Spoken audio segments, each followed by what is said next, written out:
Receiving on behalf of her mom is my friend Pat Petrivelli. And thank you, Jane, but it's Atka, not Atu. I'm sorry. Everyone gets them confused. Thank you for this honor. If my mother was still here, she would have been humbled. She asked us not to go overboard with her obituary because she wanted to keep things simple, but I think she would see this acknowledgement as a way of providing encouragement to young Aleuts.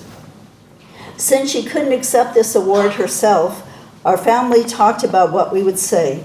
My sister Fran found this article from the Anchorage Times written shortly after she became the Aleut Corporation president. We all agreed that it captures some of my mom's drive and passion about all things Aleut.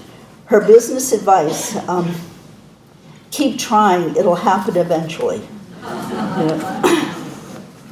Her life began in the small village of Atka, where despite her first upheaval from losing her mother at the age of 5, her world was fairly secure, and Aleut values in the church provided a solid foundation for her future activities.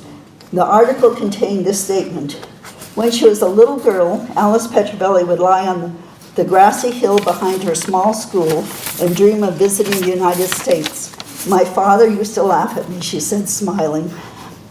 She often told us that my grandfather was incredulous at hearing that she had graduated second in her class from Mount Edgecombe, replying, "My Alice?" And that it could be because she always seemed to enjoy things too much to be seen as a scholar. My mother lived through the burning of the village and the relocation of Atka people to Killisnoo in the southeast Alaska. Then the years in boarding schools, where at that time the educational philosophy involved removing all things native so that a student could succeed in life. I was always amazed when her high school friends would come up to her at AFN to catch up and say that her smile never changed.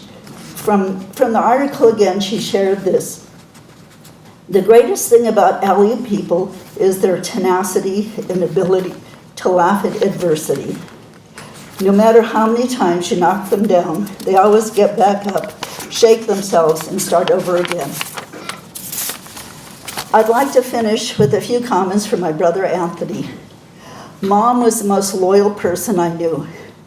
If she loved you, you could do no wrong in her eyes. When you were wrong, she made you her point, but still let you know she had faith in you and expect you to handle the situation better the next time. You never felt abandoned by her. I'd like to add, in her business relationships, I think she carried that same loyalty, as long as she perceived it was for the good of the Aleut people. Because I think she felt all Aleuts were just another part of her family. Thanks to Jane, Georgiana, and the Aleut Corporation staff for their efforts in recognizing my mother. Kagasatrum.